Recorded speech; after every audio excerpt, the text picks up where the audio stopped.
안녕하세요. 소방안전관리자 학습 멘토 챕스입니다. 1급 소방안전관리자 찐정리 강의 영상 2편으로 저번 시간에 이어 소방관계법령 나머지 내용 살펴볼 거고, 찐정리 교재상으로 20페이지 소방훈련 및 교육부터 시작하겠습니다.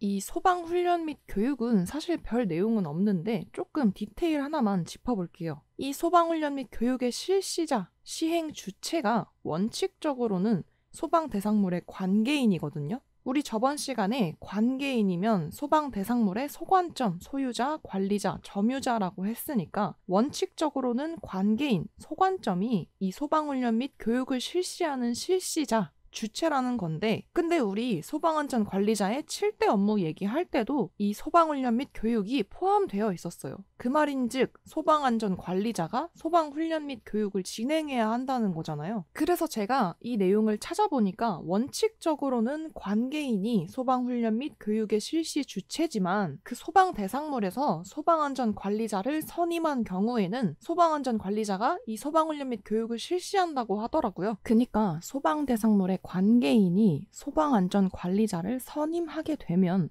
일종의 고용주인 관계인이 이렇게 고용한 소방안전관리자를 통해서 이 소방훈련 및 교육을 실시한 게 되겠죠. 그래서 소방훈련 및 교육의 실시자는 그 대상물의 책임자, 고용주인 관계인인데, 가 항목을 보시면 상시 근무 인원 또는 상주 인원이 10명 이하인 경우에는 이 소방훈련 및 교육을 해야 하는 대상물에서 제외된대요. 면제가 된다는 거죠. 그러니까 뒤집어 말하면 상시 근무 인원이나 상주 인원이 11명 이상인 경우에는 이 소방훈련 및 교육을 진행해야 하는데, 이런 정도의 규모면 어차피 엔간에서는 최소한 자동으로 화재 감지해서 경보까지는 올려주는 자탐 설비 정도는 설치할 거고, 그러면 어차피 소방안전관리자도 선임해야 하니까 그렇게 고용된, 선임된 소방안전관리자가 이 소방훈련 및 교육 업무를 넘겨받게 돼서 이게 소방안전관리자의 7대 업무에 들어가 있는 거겠죠. 물론 무조건 다 그렇다는 건 아니지만 우리는 시험 볼 때 이런 흐름이 좀 이해가 돼야 공부가 되니까 이 부분을 조금 디테일하게 짚어봤고요. 그래서 옆쪽에 같이 메모를 해주시면 좋을 것 같아요. 이 소방훈련 및 교육의 실시자, 주체는 그 건물에 대한 총 책임을 가지고 있는 관계인이고, 상시 근무 인원 또는 상주 인원이 10명 이하인 곳, 그니까 딱 10명인 곳까지는 어차피 규모가 작으니까 이 소방훈련 및 교육이 제외되는데, 11명 이상인 곳들은 어차피 소방안전관리자를 선임해야 될 테니까 소방안전관리자의 업무에 이 소방훈련 및 교육이 들어가 있구나, 이런 흐름으로 봐주시면 좋을 것 같습니다.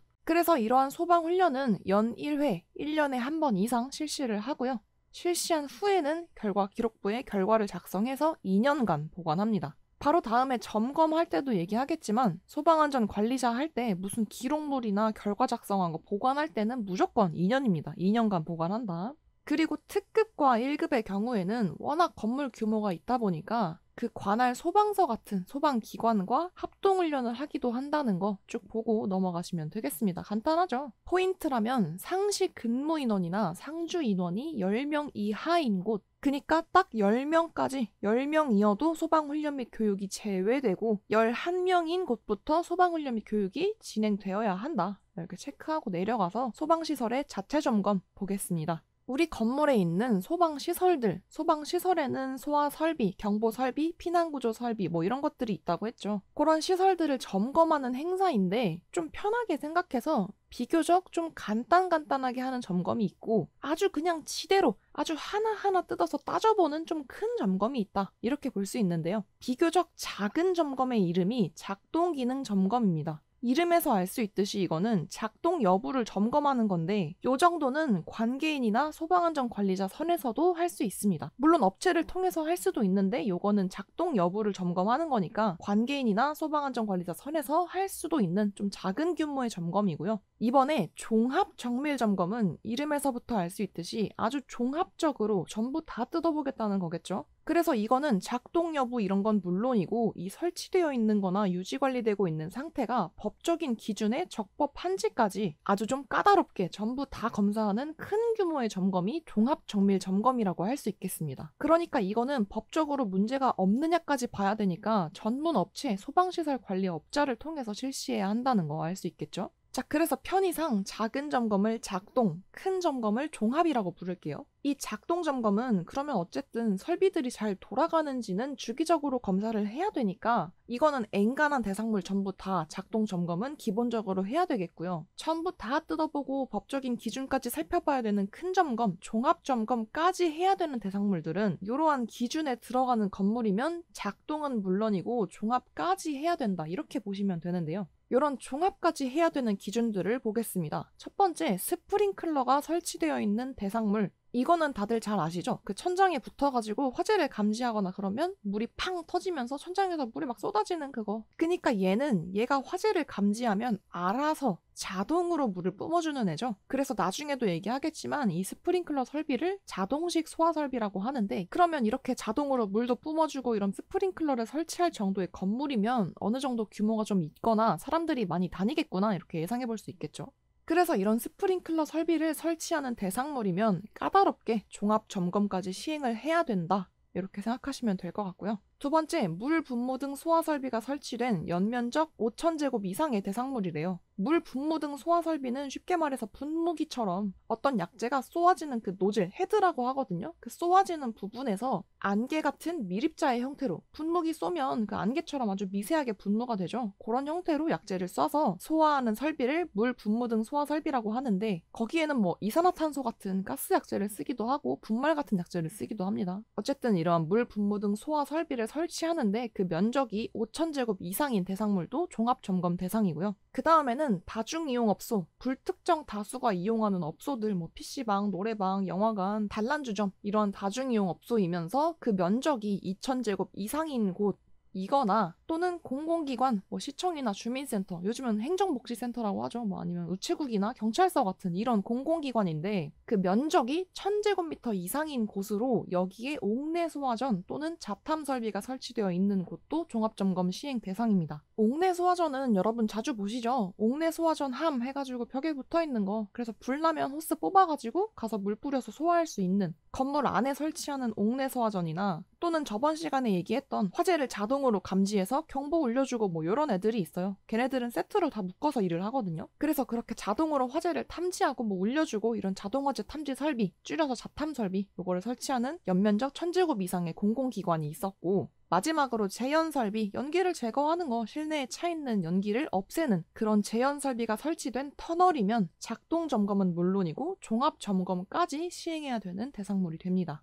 이 조건들은 정말 중요하기 때문에 키워드로 반드시 암기하셔야 되는데, 스프링클러 설치하거나 물 분무 5,000, 다중이 2,000, 옥내 자탐 공공기관 1,000, 제연 터널 이런 식으로 문제가 나왔을 때 바로 캐치할 수 있도록 정리해서 암기를 하시면 되겠습니다. 자, 그러면 일반적인 건물들, 엔간한 것들은 전부 작동 점검을 해야 하는데 그 중에서도 방금 봤던 그런 특별한 기준에는 부합하지 않아서 그냥 작동 점검만 해도 되는 그런 작은 대상물이면 그 대상물의 사용 승인일, 이제 사람들 드나들고 써도 돼요 라고 한 그 사용 승인일이 있는 달마다 매년 작동 점검을 하면 됩니다. 다시 작동 점검만 하는 대상물들은 사용 승인일을 기준으로 매년 같은 달에 작동 점검을 한다. 예를 들어서 어떤 건물이 2001년 5월 9일에 사용 승인이 됐어요. 그러면 그 건물이 2001년에 지어졌으니까 그 해는 패스하고 그 다음 해인 2002년 5월 안에 5월 1일부터 5월 30일, 5월 말까지 그 안에 작동 점검을 하면 되고, 이때는 업체에 맡겨도 되고 뭐 관계인이나 관리자가 해도 된다는 거. 자, 근데 뭐 스프링클러를 설치했거나 뭐 아니면 터널인데 제연 설비가 설치됐거나 해서 좀 더 큰 점검인 종합 점검까지 해야 되는 그런 대상물은요, 기준이 사용 승인일인 건 똑같은데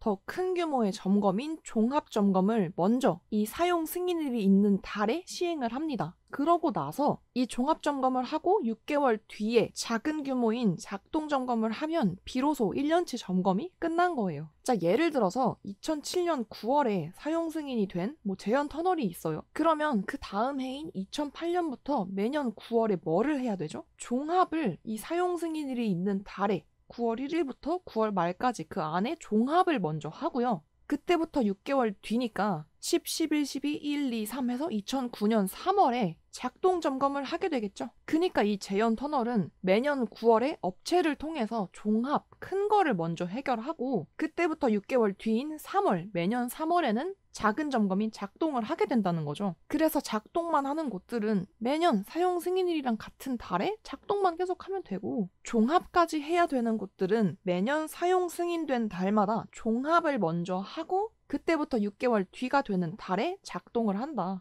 요걸 가지고 예시 문제 하나 보겠습니다. 왕건 상사의 다음 작동 점검일이 언제인지 구하라는 건데요. 요거 지금 영상 보시는 시점 말고 그냥 제시된 조건으로만 따져볼게요. 자, 맨 처음에 스프링클러 써있네요. 끝났죠? 얘는 무조건 종합까지 해야 되는 대상물이 되겠네요. 자, 근데 완공일이 20년 7월이고 사용 승인일이 20년 8월이래요. 그리고 이전에 점검 기록이 없다는 걸로 봐서 얘는 새로 지은 신축인 걸로 생각을 해볼게요. 자, 이렇게 점검에 대한 문제가 나왔을 때 완공일이라고 보이면 얘는 줄 그어서 없애버리세요. 얘는 뭐다? 함정이다. 우리를 함정에 빠뜨리기 위한 불필요한 정보예요. 점검에서 따지는 건 완공일이 아니라 사용 승인일이었죠. 그래서 사용 승인이 20년 8월이었으니까 얘는 그 다음 해 21년 8월부터 매년 8월만 되면 큰 점검인 종합을 해치우고요. 8월부터 6개월 뒤면 2월이니까 해가 넘어가서 22년 2월을 시작으로 매년 2월이 되면 더 작은 점검인 작동 점검을 하게 되겠죠. 그러니까 정리하면 이 왕건 상사는 21년 8월에 첫 종합 점검을 하고 매년 8월마다 종합을 소방시설 관리업자를 통해서 실시하게 되고요. 이 종합을 했던 8월을 기점으로 6개월 뒤가 되는 매년 2월, 그러면 22년 2월을 시작으로 매년 2월이 될 때마다 더 작은 규모의 점검인 작동 점검을 뭐 업체에 외주를 줘도 되고 아니면 작동 정도는 관계인이나 소방안전 관리자 선에서 할 수 있으니까 뭐 자체적으로 해결해도 되고, 어쨌든 이렇게 8월에는 종합, 2월에는 작동까지 해줘야 이 왕건 상사의 1년치 자체 점검이 완료가 되는 거겠죠. 그래서 사용 승인일이 20년 8월이었다면 가장 빠른 다음 작동 기능 점검은 22년 2월에 실시하게 되겠다, 이렇게 볼 수 있겠고요.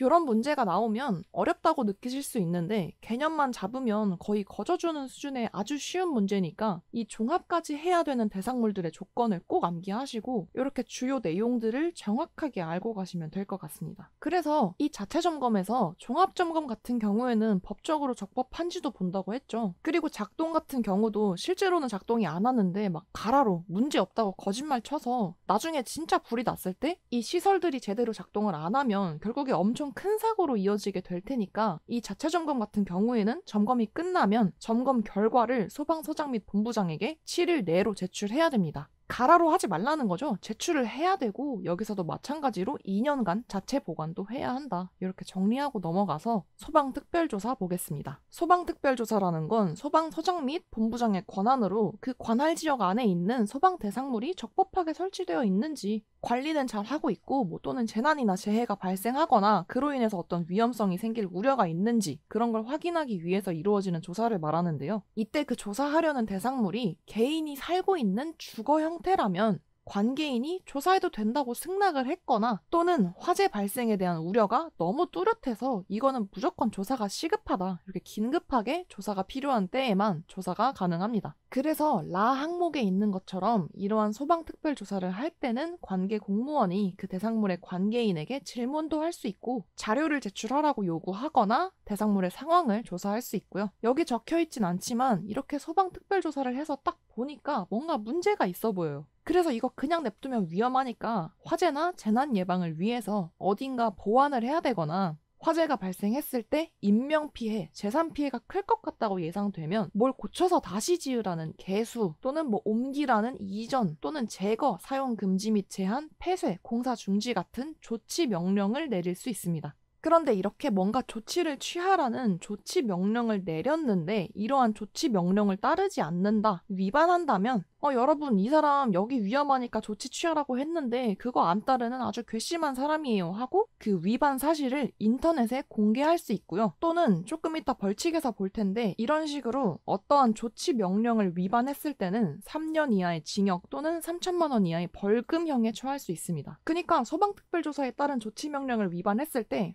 인터넷에 공개? 귀엽네 이렇게 생각했다면 뒤통수 맞는 거죠. 그 뒤에는 3년 징역 또는 3천만 원 벌금이라는 엄청난 벌금형이 기다리고 있다는 거 같이 체크하시고요. 밑에 합동조사반이라고 되어 있는데 이러한 소방특별조사를 진행할 때 뭐 공무원 인력으로만 하면 무리가 있으니까 이러한 기관들과 같이 합동조사반을 꾸려서 조사를 할 수 있다는 건데요. 시군구 행정기관은 뭐 당연히 들어가겠고 한국소방안전원도 여기에 포함되어 있네요. 그리고 한국소방산업기술원, 화재보험협회, 가스안전공사, 전기안전공사 및 기타 소방단체가 이러한 합동조사반으로 편성될 수 있는 기관에 포함이 되는데요. 뭐 행정기관이나 소방단체는 당연히 들어갈 거고 한국소방안전원도 여기 당연히 들어가겠죠. 이런 내용 써놓은 게 안전원이니까. 그리고 한국소방산업기술원은 이따가 한 번 더 나올 거라서 이름이 좀 익숙해질 거니까 금방 외울 수 있는데 조금 헷갈릴 수 있는 게 화재보험협회, 가스안전, 전기안전공사죠. 뭐 한국전력 이런 다른 기관 갖다 넣으면 헷갈릴 수 있는데 소방특별조사니까 이 대상물이 화재보험은 잘 들어놨는지 화재보험협회랑 합동조사하고 그리고 이 모든 게 소방안전에 관한 거니까 가스안전과 전기안전공사랑 합동조사할 수 있겠다. 그래서 소방특별조사를 할 때 편성할 수 있는 합동조사반 이렇게 보시면 되겠고요. 그 다음 22페이지 건축 허가 등의 동의 보겠습니다. 일단 그림부터 보시면 이거는 쉽게 생각해서 이 민원인 건축을 하는 건축주가 신축,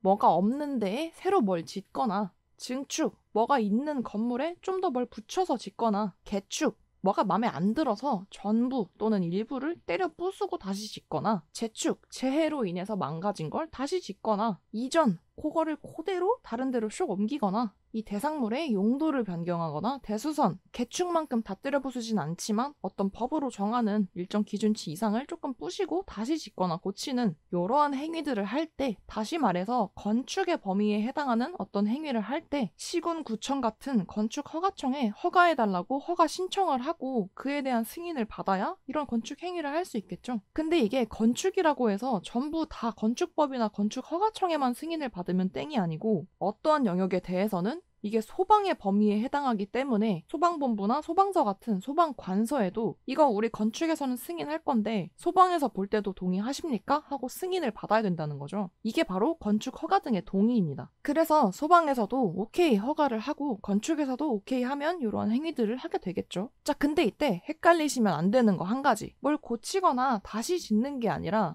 있는 걸 그냥 다 허물고 끝나는, 그냥 부시고 끝나는 철거는 이 건축 허가 등의 동의 대상에 해당하는 행위가 아니라는 거. 뭐 문제로 건축 허가 등의 동의에 대한 동의 대상은 신축, 중축, 개축, 재축, 철거 용도 변경이다. 이러면 틀린 말이죠. 철거는 건축 허가 등의 동의에 해당하지 않는다는 거 체크하시고 그러면 이러한 건축 허가 등의 동의가 이루어질 때 동의한다는 동의 회신은 5일 이내, 특급은 10일 내로 동의 회신 통보가 이루어지고 어떤 서류에 미비점이 있거나 해서 보완이 필요할 때는 4일 내로 한 번 연장이 가능합니다. 그리고 허가청에서 허가를 취소할 때 허가 취소는 7일 내로 통보가 된다는 거. 그래서 5일 통보, 4연장, 7취소 이렇게 외우시면 되겠는데 여기서 한 가지 보완이 필요할 때는 4일 내로 한 번 연장이 가능한데 그럼에도 불구하고 보완을 하지 않았다. 미보완했을 때는 아예 그냥 그 서류를 처리하지 않고 돌려보내서 반려시킬 수 있다는 거. 그래서 예를 들어서 건축 허가 등의 동의 절차에서 서류 등의 미보완 시 4일 내로 1회 연장 가능하다 이러면 틀린 얘기가 되겠죠. 왜냐면 미보완이면 보완을 하라고 했는데 안 한 거니까 이 경우는 아예 돌려보낸다, 반려를 시키는 거고 보완이 필요하다고 했을 때 제깍제깍 보완을 해야 연장이 가능하다는 거 헷갈리지 않도록 잘 정리를 하시면 되겠고요. 이러한 건축 허가 등의 동의를 받아야 하는 대상물의 범위가 아래쪽에 나와 있는데 연면적이 400제곱미터 이상이면 아까 말한 그러한 행위를 할 때 건축 허가 등의 동의 대상물이 되는데 그 중에서도 학교면 100제곱, 노유자 시설, 수련시설이면 200제곱, 의료시설 및 장애인 재활시설이면 300제곱 이상일 때 건축 허가 등의 동의 대상이 되고요.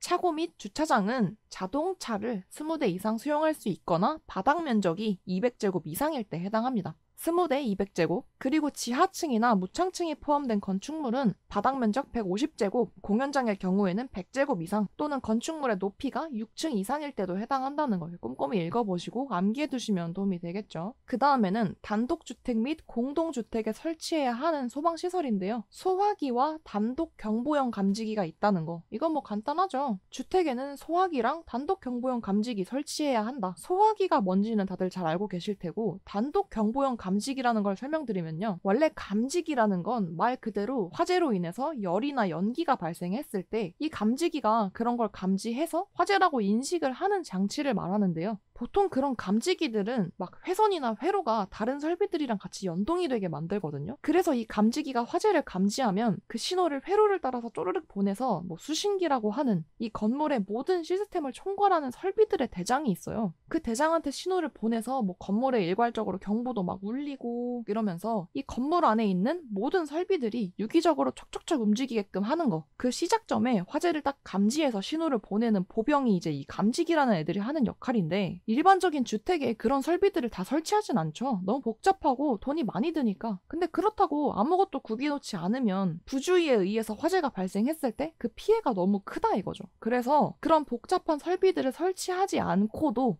이 감지기가 자체적으로 배터리를 넣어서 천장에 딱 붙여놓으면 얘가 화재를 감지했을 때 그냥 얘 자체로 웽 하고 울어버리는 거죠. 다른 설비랑 연결하지 않아도 이 감지기가 그냥 그 자체에 배터리가 내장되어 있어서 화재 감지 시 혼자 맹렬히 울어대서 화재 사실을 알리는 그런 감지기를 단독 경보형 감지기라고 합니다. 그래서 주택에서는 기본적으로 소화기는 다 구비를 해놔야 되고, 이러한 단독 경보형 감지기 이거 그냥 인터넷에 치면 살 수 있거든요. 이런 거 다들 사서 방에다 붙여놓으면 내가 잠들거나 뭐 마당에 나가 있거나 그래서 불이 난지 몰랐을 때 얘가 막 시끄럽게 울어서 화재 사실을 알려주니까, 그러면 불이 그렇게 막 크지 않을 때 소화기 들고 가서 소화할 수 있겠죠. 그래서 그런 맥락으로 보시면 되겠습니다. 간단하죠? 주택에는 소화기와 단독 경보형 감지기 설치한다는 거 암기하시고 넘어가서 특별 피난 계단이라고 하는 것의 구조를 보겠습니다. 요즘은 엘리베이터나 이런 게 워낙 잘 돼 있으니까 사실 계단을 잘 쓰지는 않지만, 모든 건물에서 계단이 필요한 이유는 불이 나거나 뭐 지진 같은 재해가 발생했을 때 엘리베이터나 에스컬레이터는 오작동에서 추락하거나 아니면 화재가 번진 곳에서 멈춰버리거나 이럴 위험이 있으니까 절대적으로 계단을 이용하도록 하잖아요. 그래서 이런 계단들이 되게 여러 가지 종류로 디테일하게 짜여져 있는데요. 그 중에서도 피난 계단이라고 부르는 종류의 계단은 정말로 우리가 대피해야 되는 일이 생겼을 때 가장 중요한 피난 루트가 되기 때문에 상당히 중요한 역할을 합니다. 그래서 피난 계단이라고 하는 것은 건물의 각 층에서 피난층으로 통하는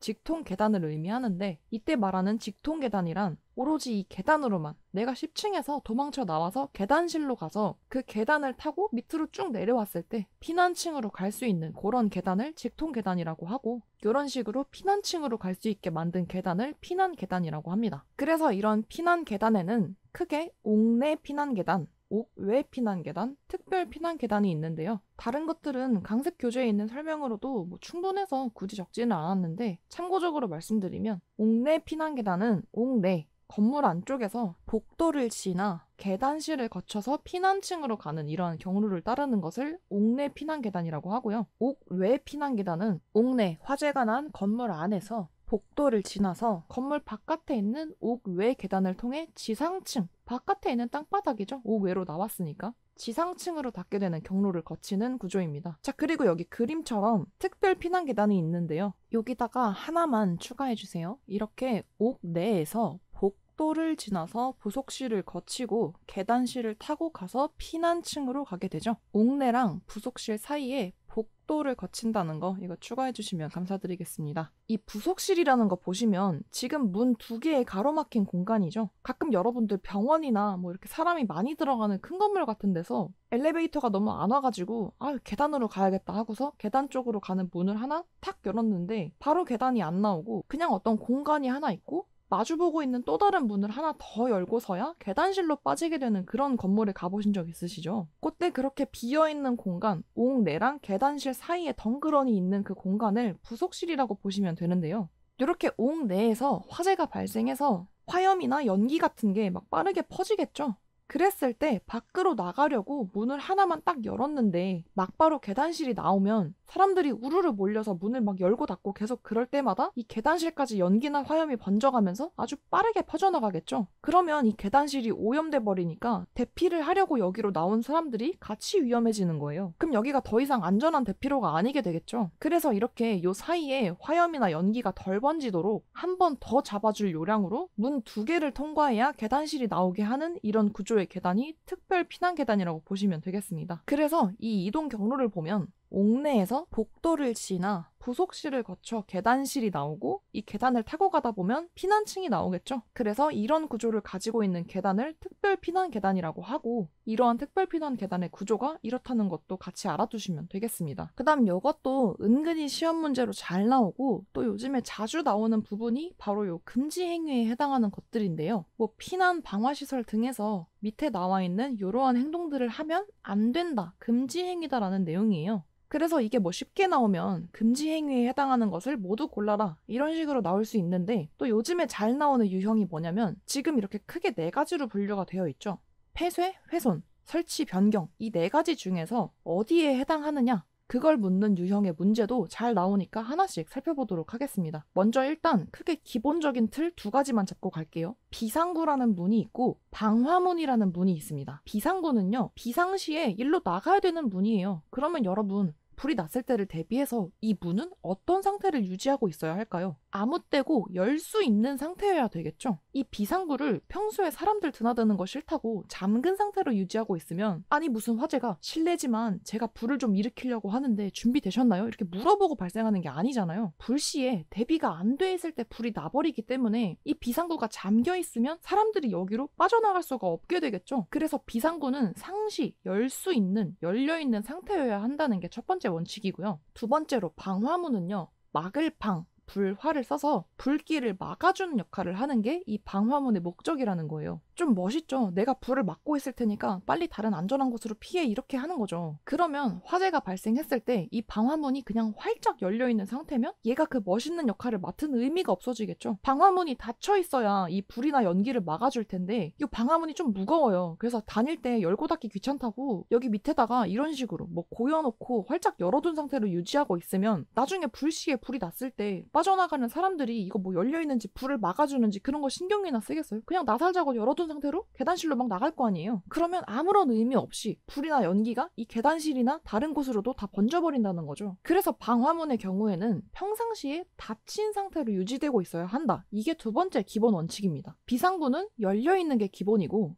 방화문은 닫혀있는 게 기본이다. 대신 둘 다 잠그는 건 안 되겠죠. 자, 이렇게 구분하고 나서 이제 각각의 금지 행위들을 보겠습니다. 먼저 제일 쉬운 3번의 설치, 적치 행위부터 보겠습니다. 계단이나 복도, 그러니까 도망갈 때 거쳐가야 하는 탈출로, 통로죠. 이러한 복도나 계단, 출입구에 물건 등을 적재 쌓아놓거나 장애물이 될 만한 걸 방치해놔서 이 도망가는 길목의 통행이 원활하지 않게 방해가 되는 뭔가를 두는 거, 그걸 설치 또는 적치 행위라고 하고 이게 금지 행위니까 당연히 이런 거 하지 말란 얘기죠. 복도나 계단, 출입구 근처는 깨끗하게 비워진 상태를 유지해야 되는데 이런 식으로 물건을 적재하거나 장애물이 방치되어 있는 건 적치 행위에 해당하고 또는 방범 철책, 쇠창살 같은 거 설치해 놓는 거 이거 당연히 설치 행위에 해당하겠죠. 그래서 금지 행위 중에서도 설치, 적치에 해당하는 건 이런 것들이 있는데 방금 본 것처럼 계단이나 복도에 방범 철책을 설치하는 건 설치 행위에 해당하는데 1번으로 가서 볼게요. 이러한 방범 철책이나 쇠창살에 고정식 잠금 장치, 뭐 고정식 자물쇠나 쇠사슬 같은 그런 잠금 장치를 걸어서 설치하는 것은 폐쇄 행위에 해당합니다. 이게 조금 더 디테일하게 보면 이러한 철책을 설치하면 그 설치하는 것으로 설치 또는 적치 행위에 해당하는데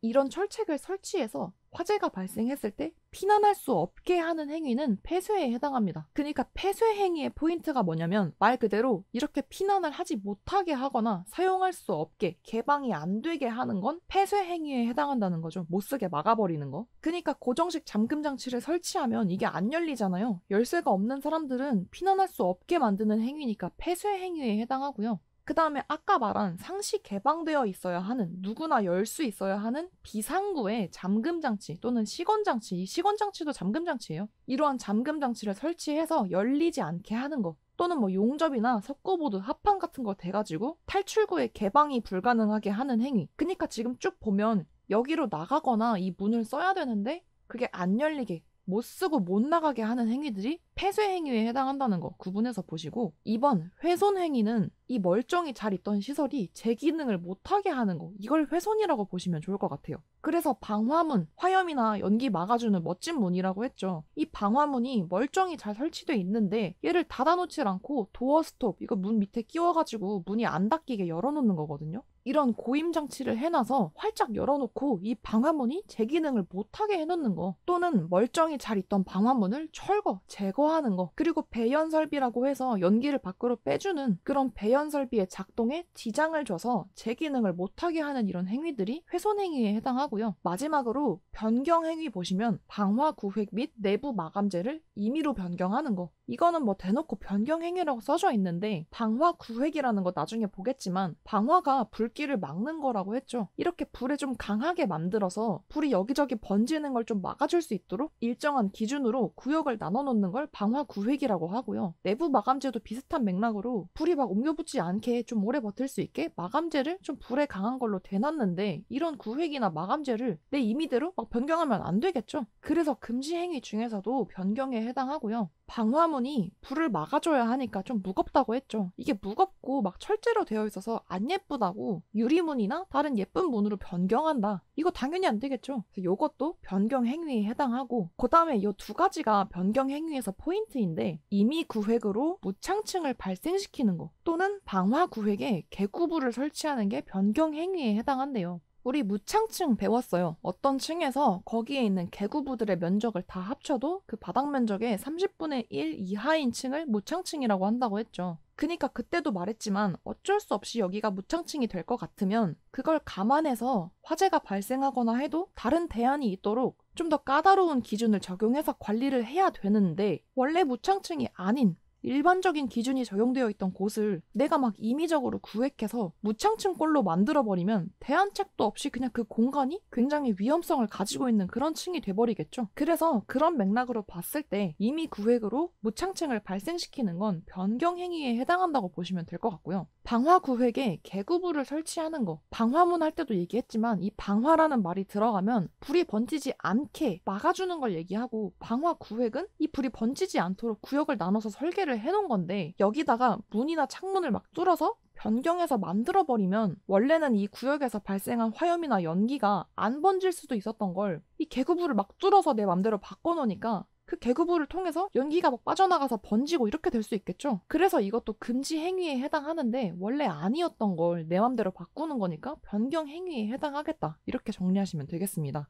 그래서 아까 말한 것처럼 이게 문제로 나오면 뭐 이 내용들이랑 전혀 다른 내용을 섞어놓고 이 중에서 금지 행위에 해당하는 걸 모두 고르시오, 이렇게 낼 수도 있겠지만, 그것보다 좀 더 어렵게 나오면 왠지 그럴싸한 거, 예를 들면 탈출구에 용접을 하는 행위, 이거를 다른 변경 행위에 있는 애들이랑 섞어놓고서 이 중에서 변경 행위에 해당하지 않는 것은 이런 식으로 낼 수도 있다는 거죠. 그래서 이 각각의 폐쇄, 훼손, 적치, 변경에 해당하는 행위들이 뭐가 있는지도 정확히 아시는 게 중요하기 때문에 좀 꼼꼼히 짚어봤고요. 그 아래쪽에 공동주택의 옥상 출입문 관리 예시는 관리인이 뭐 상주하거나 불이 났을 때 자동으로 알아서 작동하는 설비들이 작동하면 이 옥상 출입문도 자동으로 개방되도록 해야 된다, 뭐 이런 내용이니까 그냥 이 부분은 참고만 하시면 되는데, 24페이지 밑에 좀 빈 공간에 지금부터 짚어볼 내용을 같이 메모해 주시면 좋을 것 같아요. 옥상으로 통하는 출입문, 그러니까 옥상 출입문에 자동 개폐 장치를 설치해야 하는 대상이 있습니다. 자동 개폐 장치라는 건 좀 전에 얘기한 것처럼 알아서 열고 닫을 수 있는 장치겠죠. 예를 들어서 평소에는 잠그고 있다가도 어떤 화재나 비상 상황에서는 그 잠금 상태를 해제해서 자동으로 개방이 되도록 그런 열고 닫는 개폐 상태를 조절해주는 장치라고 보시면 되는데, 다중이용 건축물이거나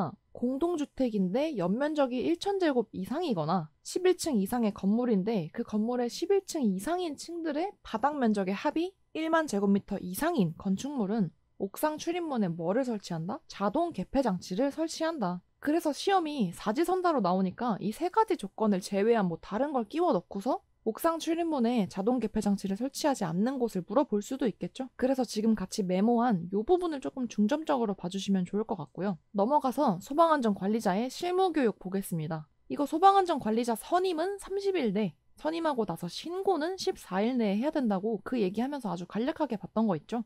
소방안전관리자나 보조자로 선임이 되면 2년 주기로 이 실무교육을 이수해야 한다고 간략하게 봤는데, 방금 말한 것처럼 이 실무교육은 어떤 건물의 관리자나 보조자로 선임이 됐을 때, 그때부터 이 실무교육에 대한 강제성이 생깁니다. 그냥 시험에 합격해서 자격수첩 땄다고 이거 받는 거 아니고요. 선임이 되어야 실무교육을 받아야 하는 강제성이 생긴다. 그러면 선임되고 나서 언제까지 이 실무교육을 받아야 하냐면요. 원래 원칙적으로는 관리자나 보조자로 선임이 되면 선임되고 나서 6개월 안에 최초의 실무교육을 먼저 받고 그때부터 2년 주기로 실무교육을 계속 받도록 되어 있는데요. 근데 여기서 한국소방안전원에서 강습교육을 신청해서 그 과정을 다 수료한 경우에, 그러니까 2급은 4일, 1급은 5일 이렇게 해서 그 강습교육 모든 과정을 다 수료하고 나서 1년 안에 어떤 건물에 소방안전관리자나 보조자로 선임이 되면 일종의 혜택을 주는데요. 그 원래 원칙적으로 선임되고서 6개월 안에 최초의 첫 실무교육을 받아야 했던 걸 면제를 해준다. 이겁니다. 그러니까 안전원이 이 소방안전관리자나 보조자 교육을 하는 유일한 기관이니까 여기서 강습교육을 다 수료하고 1년 안에 어딘가에 선임이 된 사람은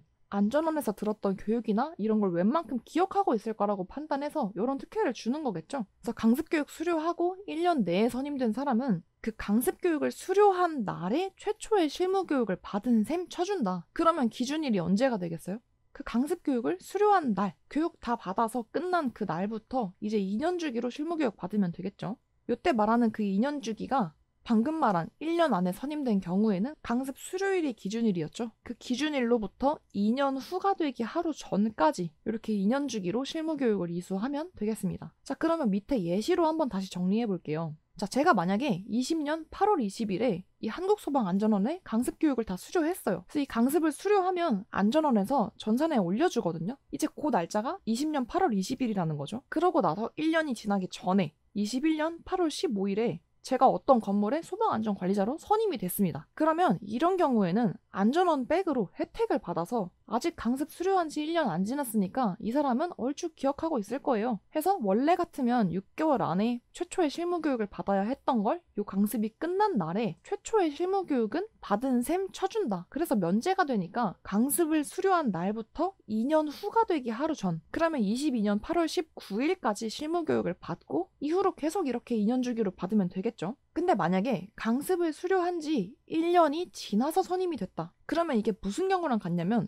강습교육 안 받고 그냥 경력이나 그런 걸로 바로 시험부터 보셨거나 아니면 바로 선임된 분들 계시죠? 그런 분들이랑 같은 경우예요. 그 안전원의 백 혜택을 못 쓰고 원칙대로 내가 선임이 된 그 날을 기준으로 6개월 안에 일단 좀 빨리 최초의 실무교육을 받고 그때부터 2년 주기로 계속 받게 되니까 내가 강습을 20년 8월 20일에 끝내고 1년이 지나서 21년 9월 20일에 선임이 됐다. 그러면 좀 거진 까먹었을 것 같으니까 선임된 날을 기준으로 6개월 안에 일단 빨리 최초의 실무교육을 받아야 한다. 그래서 22년 3월 19일까지 최초의 실무교육을 먼저 하고 또 이때부터 2년 주기니까 24년 3월 18일까지 또 받고 계속 이렇게 하면 되겠죠. 다시 정리하면 1년이 지나서 선임된 경우는 아까 말한 것처럼 강습교육을 듣지 않고 소방안전관리자가 되신 분들이랑 똑같은 거예요. 그러니까 강습교육 없이 선임되신 분들은 애당초 강습교육을 수료한 적이 없으니까 그 기준일이 강습 수료일이 아니라 선임된 날짜가 기준이 될 수밖에 없겠죠. 그래서 1년이 지나서 선임된 사람도 그거랑 똑같이 선임된 날을 기준으로 6개월 안에 최초의 실무교육을 받고 그때부터 다시 2년 주기로 계속 시작이 되는 거고, 안전원에서 강습교육을 받고 이수한 사람들 중에서 그 강습교육을 들은 지 1년 안에 선임된 사람들은 이 안전원의 백으로 혜택을 볼 수 있는 게 이 6개월 안에 빨리 들어야 했던 걸 면제를 해준다. 근데 그냥 없어진 게 아니라 돈 내고 강습을 이수했던 그 강습 수료일에 최초의 실무교육을 이미 받은 셈 쳐준다는 거죠. 그러니까 요 선임일부터 6개월 요 과정이 면제가 되는 거죠. 그래서 남아있는 강습 수료일을 기준으로 2년 주기로 받는다는 거 이렇게 기억하시면 되겠고요. 이렇게 어딘가에 선임이 돼서 실무교육을 받아야 하는 관리자나 보조자가 실무교육을 받지 않으면 자격수첩을 반납하고 업무가 정지될 수 있고요. 50만 원의 과태료까지 물 수 있다는 거 같이 보시고 넘어가겠습니다. 그 다음 벌금과 과태료 보겠습니다. 이거 똑같은 질문이 너무 많이 올라와서 미리 말씀드리는데 이게 안전원 강습 교재에는 20페이지랑 54페이지 이렇게 두 부분으로 나눠서 있을 거예요. 근데 저는 그거 보기 힘들어서 한눈에 보기 좋게 하나의 표로 합쳐서 정리를 해둔 건데요. 제가 늘 말씀드리지만 반드시 강습 교재랑 같이 병행을 해주시고 아니 20페이지에 1,000만 원 벌금 없는데요? 이거 어디서 나온 거예요? 이렇게 하시는 분들은 안전원 강습 교재 54페이지에도 벌칙에 대한 내용이 또 있다는 거 꼭 같이 봐주시길 부탁드립니다. 자, 그럼 많은 분들이 정말 독보적으로 좋아해 주셨던 벌칙 부분 같이 보겠습니다. 이 벌칙에서는 벌금형과 과태료에 해당하는 행위들을 볼 텐데 벌금형을 보시면 징역이 붙는 것들이 있죠. 그렇다는 건 이 벌금이 굉장히 센 형벌이라는 거예요. 그래서 참고적으로 이 벌금형을 맞게 되면 전과 기록이 남을 수 있을 정도로 무거운 형벌에 속합니다. 그러니까 이 벌금에 해당하는 행위들은 그만큼 죄질이 나쁘고 괘씸하거나 그만큼 심각성을 가져야 하는 것들이 해당하겠죠. 그래서 이 소방안전관리자 과정에 나오는 벌금형을 외우실 때는 먼저 5-3-1-3-1 이 틀을 외워주시면 좋습니다. 벌금은 5-3-1-3-1, 5년에 5천, 3년에 3천, 1년에 1,000, 300벌금, 100벌금 이렇게 있죠. 가끔가다 문제에서 200만 원 이하의 벌금이다 뭐 이런 거 나오면 볼 것도 없이 틀린 말이니까 시간 절약할 수 있겠죠. 왜냐면 여기 지금 200만 원 벌금형은 아예 있지도 않으니까 그렇게 걸러낼 수 있겠고요. 먼저 가장 무거운 벌금형 5년 이하의 징역 또는 5천만 원 이하의 벌금, 줄여서 5년 5천 보겠습니다. 벌금형 중에서도 가장 무거운 거니까 사람의 생명과 직결되거나 어떤 구조나 구급 활동에 직접적이고 고의적인 방해가 되는 것들이 여기에 해당하겠죠. 그래서 위력이나 폭력을 써서 화재 진압 및 구조 구급 활동을 하는 소방차의 출동이나 소방대의 출입을 방해하는 행위가 여기에 해당하고요. 또는 정당한 사유 없이 소방 용수시설을 사용하는 것이 포함된대요. 이 용수시설이라는 건 끌어와서 쓰는 물을 말합니다. 용이 쓸 용이에요. 쓸 용. 활용 이런 거 할 때. 그러니까 소방대가 어떤 소방 활동을 위해서 물을 끌어와서 쓰는 용수시설을 정당한 사유 없이 사용하면 소방대가 소화 작업을 할 때 직접적으로 방해가 되겠죠. 소방 활동이랑 직결되는 거니까. 그래서 사유 없이 용수시설을 사용하거나 소방 장비를 파손하는 거. 이것도 소화 작업이나 소방대 활동이랑 직결되는 거니까 이러한 행위들이 가장 엄한 5년에 5천 벌금형에 해당하고요. 또는 소방시설의 기능이나 성능에 지장을 주는 폐쇄, 차단 행위를 하는 것도 5년에 5천에 해당합니다. 예를 들어서 화재가 나면 경보가 울려서 사람들이 대피할 수 있게 했어야 되는데 그 경보 시끄럽다고 막 꺼놓고 비상구도 평소에 다 개방되어 있었어야 했는데 계단실 관리하기 귀찮다고 그런 문도 다 잠궈놓고 이렇게 해서 화재가 발생해서 엄청 큰 피해가 생겼다. 그러면 이런 5년에 5천 벌금형에 해당하겠죠. 근데 거기서 만약에 그로 인해 사람이 진짜 상해를 입었다. 그러면 7년에 7천으로 더 무거운 처벌을 받고 만약에 사람이 사망하는 일까지 일어났다. 그러면 10년에 1억 벌금까지 갈 수 있다는 거 꼭 기억하시고요. 그 다음 3년에 3천 보면 여기서 키포인트는 강제처분, 필요조치 명령 이렇게 보시면 되겠습니다. 불이나 화재가 번질 우려가 있어서 이 대상물이나 토지에 강제 처분, 그 사용을 제한한다거나 이동시키거나 하는 그런 강제적인 처분을 내렸을 때 그러한 처분에 따르지 않으면 3년에 3천 벌금형에 해당하고요. 소방특별조사 할 때도 얘기했었죠. 이러한 소방특별조사라던가 또는 어떤 화재안전 기준 또는 유지관리나 설치유지법에 따른 필요조치 명령이 내려졌는데 그 명령을 위반하면 그 또한 3년에 3천 벌금형에 해당할 수 있다는 거. 그러니까 포인트는 강제처분이나 이런 조치 명령은 이름만 들어도 굉장히 강압적이고 강제적이죠. 근데 그렇게 강제적으로 뭘 하라고 할 정도면 그 위험성이 대단히 크다는 건데 그러한 처분이나 명령을 내렸음에도 거기에 따르지 않거나 위반하면 기회를 줬는데도 계속 위험하게 하네? 그러니까 이렇게 세게 3년에 3천이라는 벌금형을 때릴 수 있다는 게 포인트가 되겠습니다. 그 다음 1년에 1천에서는 우리 그 작동기능 점검, 종합정밀 점검 그 점검을 1년에 한 번씩 해야 되는데 안 하면 1년에 1천 벌금형이 내려지고요. 또는 검사 업무를 수행하면서 알게 된 비밀을 누설하거나 목적 외로 사용한 사람도 1년에 1천에 처할 수 있습니다. 근데 여기서 좀 재밌게 볼 수 있는 게 이렇게 어떤 비밀을 누설하거나 목적 외로 사용하면 1년에 1천이잖아요. 근데 바로 아래 칸 보시면 비밀을 누설한 관계 공무원이면 팍 줄어서 300만 원 벌금형에 해당합니다. 그래서 저는 이게 아니 공무원이라고 봐주는 건가? 왜 똑같이 비밀 누설했는데 그냥 누설하거나 사용한 사람은 1년에 징역 또는 1,000만 원 벌금인데 공무원이면 징역도 없이 300만 원 벌금이지? 이렇게 생각했는데 저번 영상에서 어떤 시청자분께서 댓글로 알려주셨어요. 이게 공무원들은 이런 벌금형을 받으면 내부적으로 다른 징계를 또 받게 되기 때문에 이렇게 300만 원 벌금형이 내려지는 내리는 것도 꽤 막중한 처벌이라고 하더라고요. 아무튼 그래서 비밀 누설하면 1년에 1천인데 공무원이면 300 벌금이다. 그리고 소방안전 관리자를 30일 내에 선임해야 하는데 이렇게 선임하지 않았을 때 미선임 시에도 300만 원 벌금에 해당하고요. 어떤 문제점이 있는 걸 알고도 조치를 요구하지 않는 소방안전 관리자나 아니 자꾸 뭐 조치하고 바꿔야 된다고 돈 들어가는 거 자꾸 요구하네? 이러면서 불이익을 주는 관계인이나 피차 마찬가지다. 이러한 불건전한 관계, 모른 척하는 소방안전 관리자나 불이익을 주는 관계인도 300만 원 벌금에 해당하고요. 소방특별조사를 거부하거나 기피하는 것도 300 벌금에 해당합니다. 이 소방특별조사를 안 하겠다고 거부 기피하면 300 벌금인데 소방특별조사를 하긴 하고서 어떤 문제가 있으니까 이렇게 저렇게 조치를 취하라고 내린 조치명령을 위반하면 3년에 3천이었죠. 이 두 가지를 비교해서 보시면 좋을 것 같고요. 벌금형의 마지막인 100만 원 이하의 벌금 내용 보시면 피난 명령이나 긴급 조치를 위반 및 방해하는 것이 있어요. 그러니까 이거는 위에서 봤던 강제처분이나 조치명령이랑 비교해보면 강제처분이나 조치명령은 이게 나만 피해를 보는 게 아니라 내가 거기에 따르지 않으면 그 피해가 커져서 다른 사람들이나 다른 연쇄적인 피해를 가져올 수 있기 때문에 3년에 3천이었는데 피난명령은 그냥 빨리 대피하라는 거지 그로 인해서 막대한 피해를 가져온다고 보기는 조금 어렵죠. 근데 대신에 사람의 목숨이 걸린 일이기 때문에 피난명령도 벌금형 중에서 가장 약하긴 하지만 100만 원의 벌금형을 걸어놓고서 어떤 강제성을 둔다고 보시면 되겠고 이 긴급조치 같은 경우도 어떤 시간을 충분히 주고서 개선해라 이런 게 아니라 그 현장에서 봤을 때 뭔가 약간 긴급적으로 즉흥적으로 이런 조치가 필요하다고 판단이 됐을 때 소방대가 하고 있는 이 조치를 방해는 하지 말아라 이런 뉘앙스니까 이러한 피난명령, 긴급조치는 아까 봤던 강제처분이나 필요조치 명령에 비해서는 비교적 약한 벌금형의 가장 아래쪽에 위치하는구나 이렇게 보시면 될 것 같고요. 그 다음 정당한 사유 없이 개폐 장치를 사용하거나 조작을 방해하는 거 이것도 용수시설이나 소방 장비를 건드렸던 그런 직접적인 부분이라고 보기에는 조금 애매하지만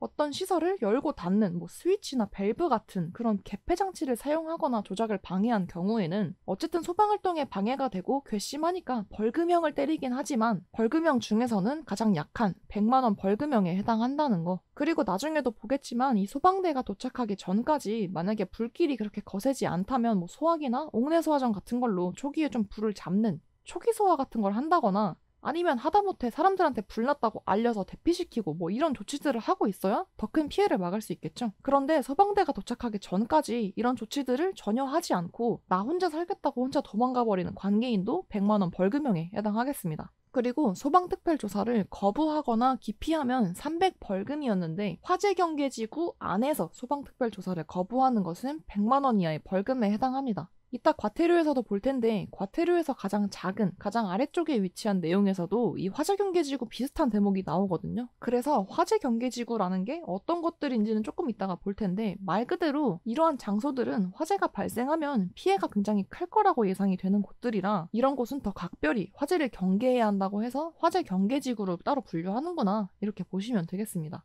그래서 이렇게 벌금형 53131에 해당하는 각각의 내용들을 살펴봤고요. 이것도 지금 핵심 키워드로 정리를 한 거지만 여기서 한 번 더 요약해서 정말 간단하게 한눈에 들어오게 정리해둔 것이 찐정리 223페이지에 있으니까 전반적인 내용을 숙지하신 뒤에 시험을 보러 가실 때는 그 요약집을 챙겨가서 보시면 좋을 것 같고요. 여기서 또 한 가지 중요한 게 지금 같이 살펴본 벌금형에 해당하는 행위들은 양벌규정이라는 게 부과될 수 있는데요. 밑에 파란색 박스 같이 보겠습니다. 양벌규정이라는 건 예를 들어서 어떤 화재가 발생해서 피해가 생겼어요. 그래서 그 피해에 대해서 직접적인 책임이 있는 방금 위에서 본 어떤 그런 행동을 한 사람이 일단 벌금형을 받겠죠. 근데 더 면밀하게 조사를 해보니까 그 법인이나 또는 또 다른 개인이 평소에 그런 위반 행위들을 눈 감고 있었다던가 아니면 어떤 관리나 업무를 제대로 안 하고 있던 게 밝혀져서 이 다른 법인이나 개인한테도 책임을 같이 물을 필요가 있겠다. 그러면 이렇게 양쪽으로 다 벌칙을 부과할 수 있다는 거예요. 그래서 이러한 양벌규정이라는 건 벌금형에 해당하는 행위를 한 경우에만 해당하는데 이게 문제로 진짜 잘 나오는 게 다음 중 양벌규정이 부과되는 것을 모두 고르시오 해놓고 과태료에 해당하는 행위들을 섞어놓는 거죠. 그러면 우리는 벌금형에 해당하는 게 뭔지를 정확히 암기하고 있다가 이런 문제가 나오면 양벌규정에 해당하는 건 벌금형이니까 요거겠네 이런 식으로 바로 골라낼 수 있어야 되겠고 또는 반대로 양벌 규정이 부과되지 않는 것을 고르라고 하면 과태료에 해당하는 행위를 골라낼 수 있어야 되겠죠. 그래서 벌금형에만 양벌 규정이 부과된다는 것도 꼭 같이 체크를 하셔야 되겠고, 그 다음 과태료 보겠습니다. 이 과태료는 상대적으로 벌금에 비해서는 좀 가벼운 처벌이라고 할 수 있고요. 전과 기록도 남지 않고 그냥 돈만 내면 되는 벌칙이 과태료입니다. 과태료는 5, 3, 2, 1, 2의 틀을 가지고 있고요. 과태료 중에서 가장 큰 500만 원 이하의 과태료 항목부터 보겠습니다. 화재 또는 구조 구급이 필요한 상황을 거짓으로 알린 자, 관심종자라서 장난 전화로 신고 전화하는 그런 행위를 하는 녀석들은 500만 원 이하의 과태료를 물겠다는 거예요. 장난 전화했다고 징역살이 시키거나 빨간 줄을 긋지는 않겠지만 과태료로 내야 되는 벌칙금을 가장 센 500만 원을 매기겠다 이렇게 보시면 되겠고, 그 다음 300 과태료 보시면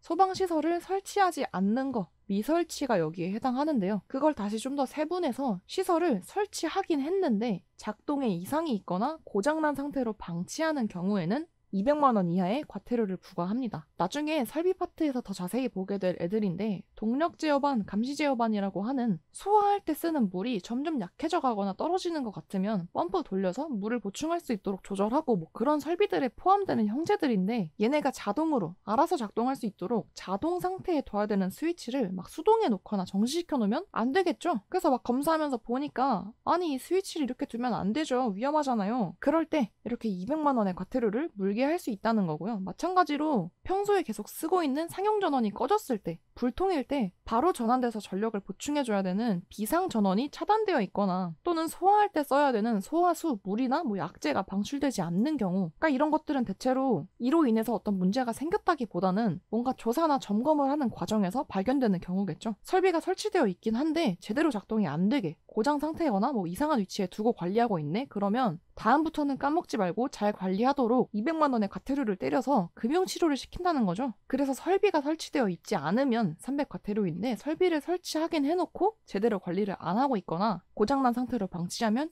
200의 과태료를 먹여서 정신이 번쩍 들게 한다. 그리고 그 외에 또 검사나 점검을 해보니까 최근 1년 새에 소방시설을 제대로 유지관리하지 않아서 2회 이상 적발이 됐다. 그러면 100만 원 과태료를 먹을 수 있고요. 또는 피난방어시설의 폐쇄, 훼손, 변경 등의 행위를 한 경우, 이거가 같이 봤죠? 그런 위반 행위를 하면 1차 적발 시 100만 원, 2차 200, 3차 300만 원 이하의 과태료가 부과될 수 있습니다. 내려가서 200만 원 이하의 과태료 항목 보겠습니다. 이게 내용이 제일 많은데요. 이 200 과태료의 포인트는 대체로 해야 되는 일을 안 하는 거, 불성실했거나 자료 같은 걸 거짓으로 꾸며서 대충 조작해서 내거나 이런 것들인데요. 다른 것들은 다 꼼꼼하게 읽어보시고요. 화재조사 명령을 위반하거나 또는 자료를 제출하지 않거나 거짓으로 보고하는 거, 또는 한국소방안전원을 사칭하는 것도 200 과태료고요. 업무가 불성실한 관계인 소방안전 관리 업무를 안 하는 사람, 피난 안내 정보를 제공을 안 하거나 또는 소방훈련 및 교육을 안 하는 거, 이거 다 자기가 해야 되는 일인데 뺀질뺀질 안 하는 것들이죠. 이런 게 200 과태료에 해당하고요. 그 다음에 아까 소방안전 관리자를 선임하지 않은, 아예 뽑지 않은 거는 300만 원 벌금이었는데, 소방안전 관리자를 뽑긴 뽑아놓고 누구를 뽑았다고 신고를 안 한 거, 미신고의 경우에는 200 과태료에 해당합니다. 이것도 뺀질뺀질이죠. 뽑아놓고 신고를 안 하는 건 200 과태료에 해당한다.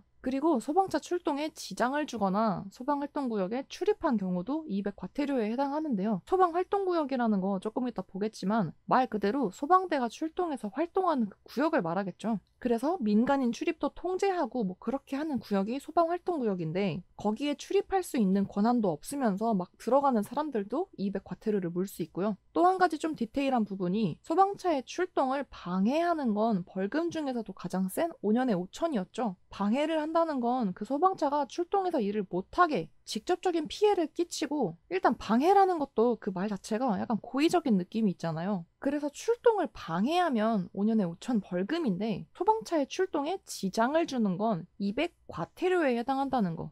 이 두 가지를 조금 차이를 두고서 암기하시는 게 좋겠고요. 그 다음 소방시설을 점검하고 나서 그 점검 결과를 보고하지 않는 경우도 200 과태료에 해당합니다. 우리 자체 점검 끝나면 7일 이내에 보고하고 2년간 자체 보관한다, 이거 얘기했었죠. 그러한 점검 결과를 보고하지 않는 거, 그러니까 이것도 아까 점검 자체를 아예 안 하면 그거는 안전과 직결되는 문제였으니까 1년마다 하는 점검을 미실시한 경우에는 1년에 1천 벌금이었으나 점검을 하긴 했어요. 하긴 했는데 뺀질거리면서 그 결과를 보고하지 않는 거, 미보고는 200만 원 과태료에 해당한다. 그래서 이것도 다시 세분해서 보고가 뭐 얼마나 지연이 됐느냐 그 기간에 따라 과태료가 차등부가 되는 것도 같이 쭉 보시면 되겠고요. 이제 100만 원 과태료 볼 텐데요. 소방차 전용구역에 주차를 하거나 전용구역의 진입을 방해하는 경우, 여기서의 핵심 키워드는 소방차 전용구역이죠. 소방 활동을 하기 위해서 여기는 소방차가 빠르게 딱 들어와서 여기다 차 대고 바로 활동할 수 있도록 소방차 전용 구역을 확보해 둔 건데, 거기다가 주차를 해놔서 이 소방차가 걷다 주차를 못하면 활동이 좀 지연되거나 그럴 수 있겠죠. 그래서 이런 경우 키워드 전용 구역은 100만 원 과태료에 해당할 수 있고요. 아까 봤던 실무교육, 소방안전관리자나 보조자가 실무교육 받아야 되는데 이수하지 않으면 50만 원 과태료 물 수 있다고 했었죠. 자, 과태료의 마지막 20만 원 이하의 과태료는 딱 하나 있습니다. 밑에 써져 있는 이러한 장소, 이런 구역은요, 화재가 발생하면 불이 막 빨리 번지거나 옆에 있는 다른 곳까지 번져서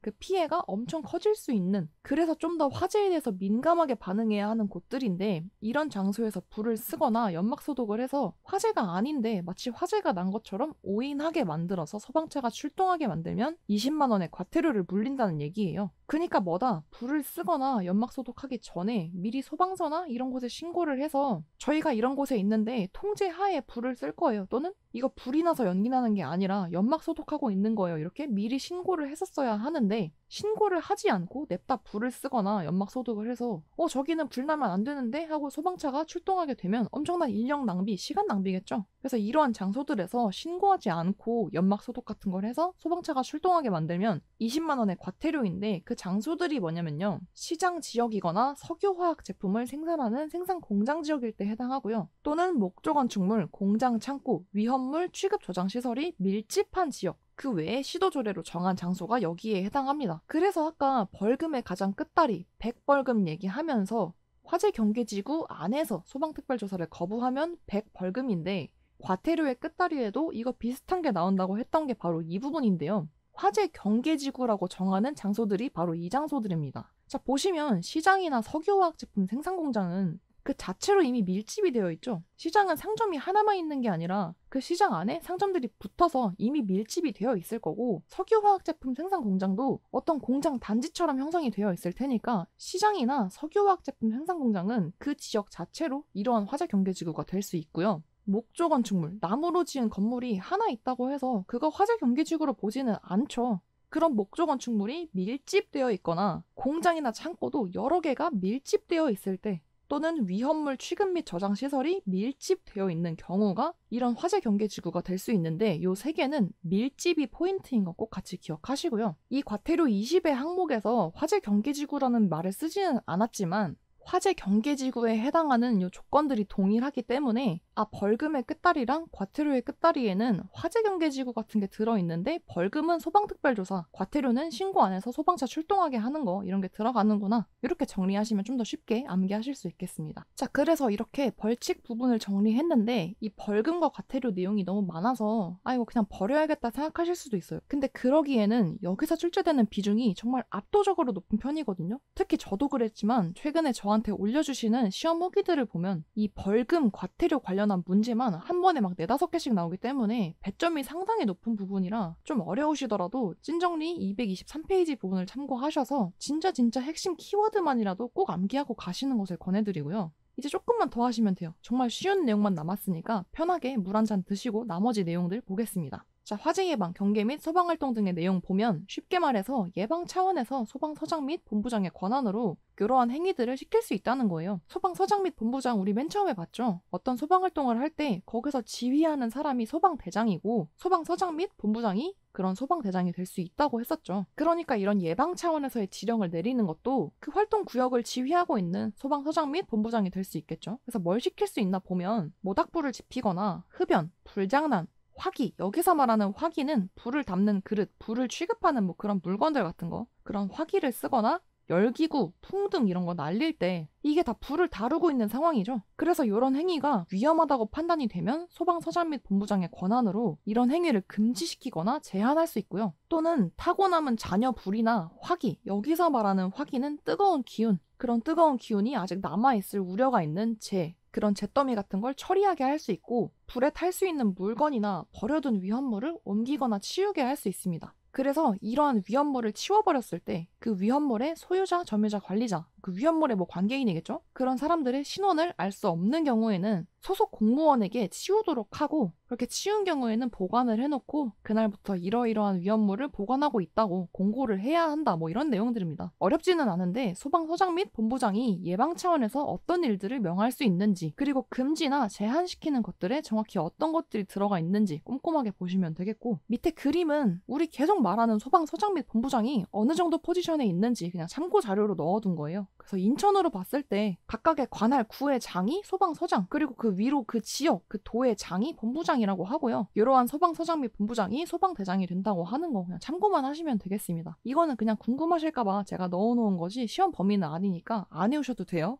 자, 넘어가서 화재 경계지구 이미 봤죠? 다시 한번 간단하게 정리해보면 시장과 석유화학제품 생산 공장은 이미 그 자체로 상점이나 단지들이 모여있을 테니까 화재 경계지구에 속하고, 목조 건축물, 공장 창고, 위험물 취급 저장 시설은 밀집되어 있을 때 화재 경계지구가 됩니다. 그 외에도 산업단지 또는 소방 출동로나 소방시설 및 소방용수시설이 없는 지역, 그 외에 소방청장 및 소방서장 본부장의 지정하에 필요성이 인정된 지역도 화재 경계지구가 될 수 있고요. 원래는 이거를 시도지사가 지정하는 건데 안 했을 때 소방청장이 여기 화재 경계지구로 설정해야 되겠는데 이렇게 요청할 수 있다는 거죠. 그래서 이러한 곳들 화재 경계지구 안에서 소방특별조사를 거부, 기피하면 100만 원 벌금이었고, 20만 원 과태료의 항목에서 화재 경계지구라고 말하지는 않았지만 여기 1번부터 3번에 해당하는 이런 곳에서 불을 쓰거나 연막 소독을 할 때 신고하지 않아서 소방차가 출동하게 되면 20만 원 과태료를 문다고 했다. 뭐 이렇게 정리하시면 되겠고요. 소방활동 등 내용도 간단합니다. 화재 현장이나 구조 구급이 필요한 상황을 발견하면 소방서 같은 곳에 신고해야 된다. 당연하죠. 그리고 화재로 오인할 우려가 있는 장소에서 20만 원 과태료 항목에 해당하는 것도 나오고 있죠. 그 다음에 그 소방 대상물의 관계인 소관점은 위급 상황이 발생하면 소방대가 도착하기 전까지 필요한 조치를 하고 있어야 한다. 거기에는 경보 같은 거 시끄럽게 울려서 화재 사실을 알리고 다들 대피할 수 있게 피난 유도해서 인명 구출하고, 불길이 그렇게 거세지 않으면 소화기나 옥내 소화전 같은 걸로 초기 소화도 할 수 있고, 뭐 이러한 조치들을 하고 있어야 하는데 소방대가 오기 전까지 이런 거 안 하고 있는 관계인은 100만 원 벌금에 해당했었죠. 그 다음 긴급 통행 및 피난 명령 보면 소방대는 긴급 상황이 발생했을 때 빨리 가기 위해서 일반적인 통행로가 아닌 도로 또는 빈터나 물 위로도 통행할 수 있다는 게 긴급 통행에 대한 내용이고요. 그 다음 소방서장 및 본부장, 소방대장은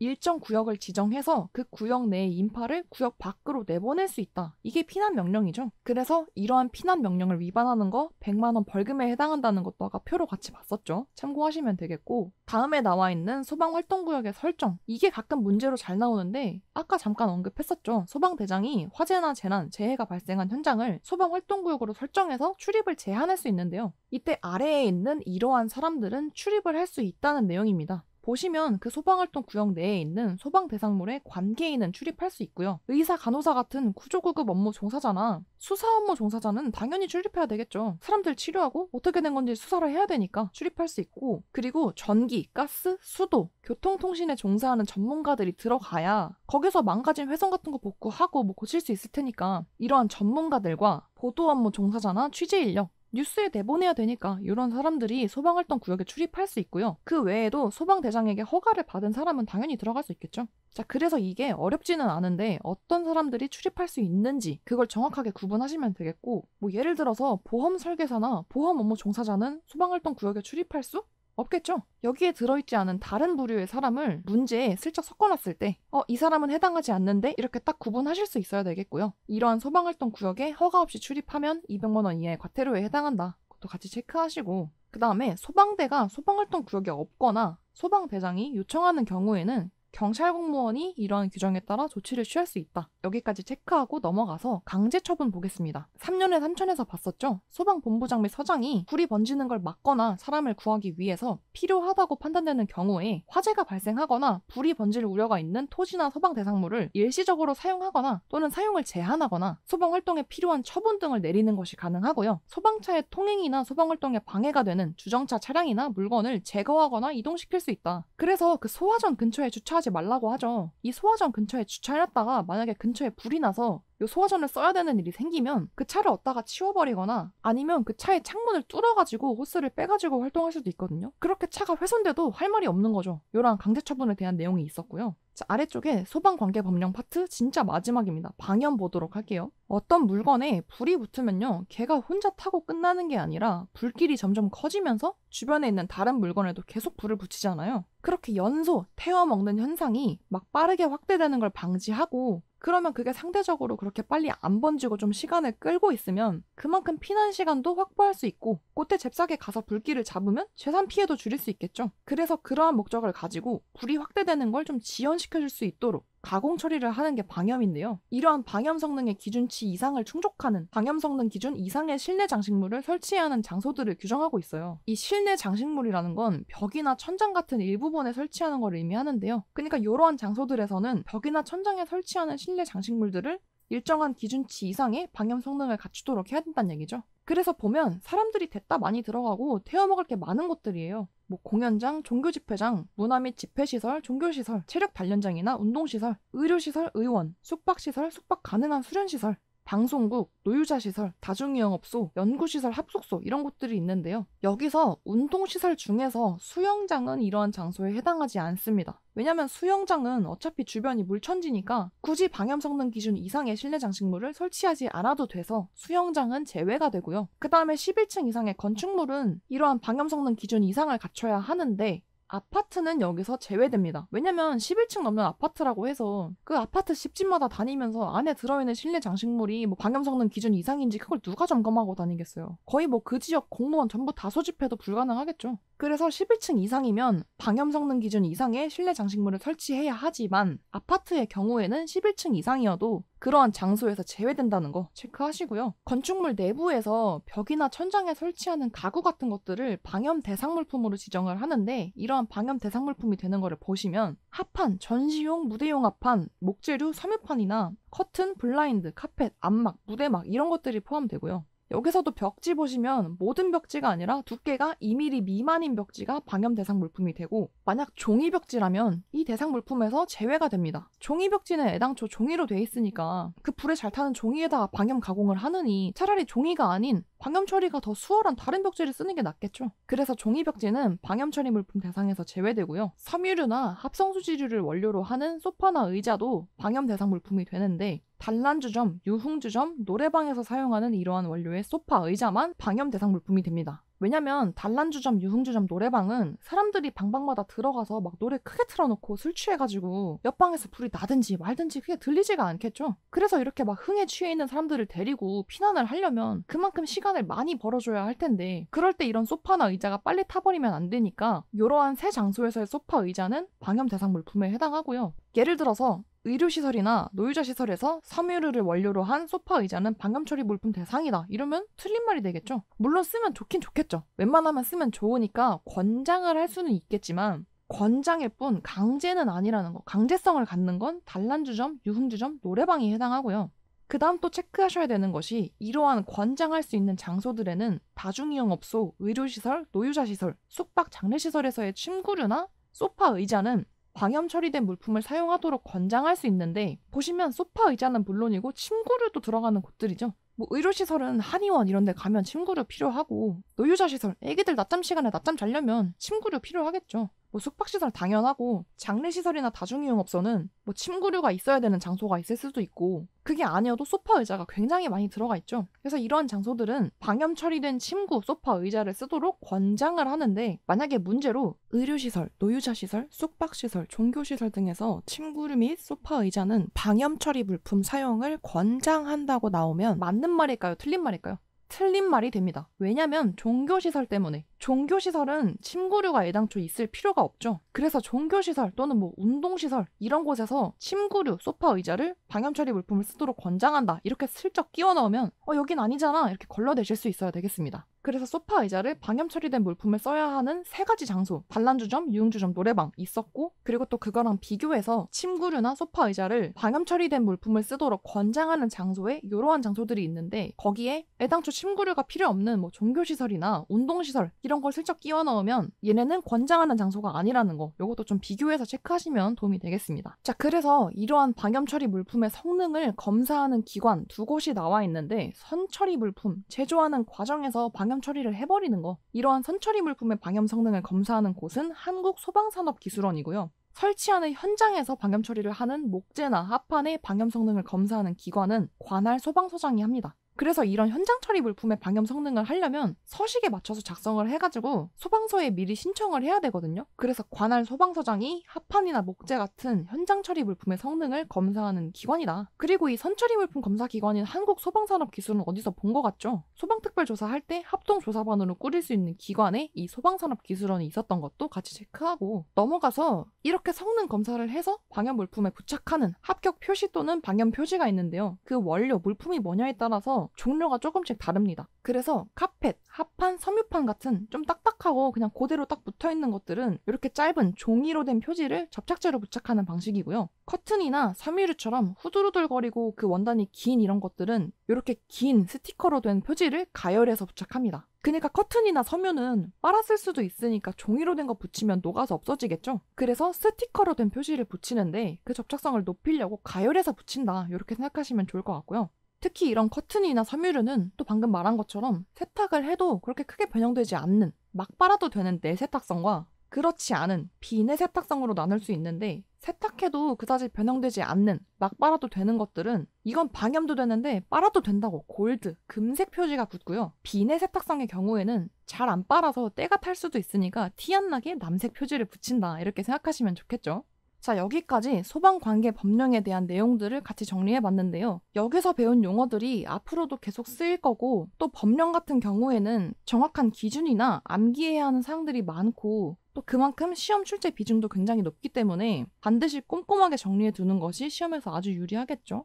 그래서 이렇게 지금까지 배운 내용들 중에서도 특히 시험에 잘 나오는 부분이나 여기서 더 압축해서 좀 더 쉽게 외울 수 있도록 엑기스만 뽑아둔 핵심 요약집이 찐정리 가장 뒤편에 수록되어 있으니까 교재를 구매하신 분들은 같이 활용하시면 좋을 것 같고요. 자, 이렇게 이번 영상 마무리하고 도움이 되셨다면 구독과 좋아요로 활약 지원해 주시면 제가 또 다음 편들도 더 알차게 준비해 오는데 큰 힘이 됩니다. 교재와 관련한 질문사항은 네이버 카페를 통해서 질문해 주시고요. 찐정리 교재 구매 방법은 댓글을 통해 적어 놓도록 할 테니까 참고 부탁드리겠습니다. 네, 고생 많으셨고요. 시청해 주셔서 감사드립니다.